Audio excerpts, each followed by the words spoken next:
எடுத்தீங்கனாலோ இல்லை ஏதாவது ஒரு வேறு ரிசோர்ஸ் எடுத்தீங்கனாலோ ஒரு அளவுக்கு மேலே அதற்கு மல்டிப்ளை பண்ணக்கூடிய ஒரு சோர்ஸ் இல்லை, அது ஃபைனைட் சோர்ஸ். ஆனால் approach to God, path to காட்னு சொல்லி பார்த்தீங்கன்னா அது ஒரு இன்ஃபைனைட் சோர்ஸ். இப்போ தியானம் பண்ணுறதுனால பிராணாகுத்தி உங்களுக்கு குறைய போகிறதில்ல, நீங்கள் தியானம் பண்ணுறதுனால பிராணாகுத்தி பக்கத்தில் உட்காரவங்களுக்கு குறைய போகிறதில்ல. சூரிய ஒளி போன்று உலகத்தில் இருக்கக்கூடிய 820 கோடி மக்களும் ஒன்றாக அமைந்து தியானம் செய்தாலும் அனைவருக்கும் கிடைக்கக்கூடிய பிராணாகுத்தி டோஸ் கரெக்டாக இருக்கும்.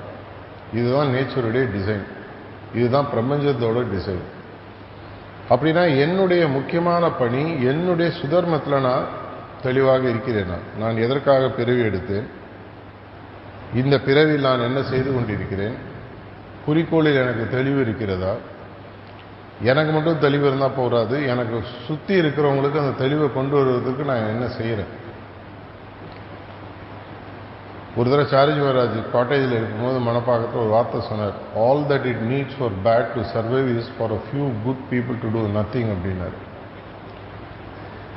கெடுதலான விஷயங்கள் உலகில் நடப்பதற்கு முக்கியமான காரணம் விஷயம் தெரிஞ்ச நல்ல மனிதர்கள் வாயை மூடிக்கொண்டு சும்மா இருக்கு. எனக்கு எதுக்கு இந்த வம்பு, எனக்கு எதுக்கு இதை பற்றி, எனக்கு தான் கிடச்சிச்சு, எனக்கு தான் அபியாசி, நான் அபியாசி தானே, நான் இந்த பாதையில் இருந்தால் என் கோல் அடைஞ்சிடுவேன். இல்லை, மேபி ட்ரூ, மேபி ட்ரூ. ஆனால் இதே உலகத்தில் தான் நம்ம தமிழில் படிக்கிறோம், யாம் பெற்ற இன்பம் பெருக வைகம் சொல்லிட்டு எவ்வளோ பேருக்கு போய் சேர்க்கணும். முதல்ல என்னுடைய சுயநலம், என்னுடைய சுதர்மம் தெளிவாக இருக்கணும்.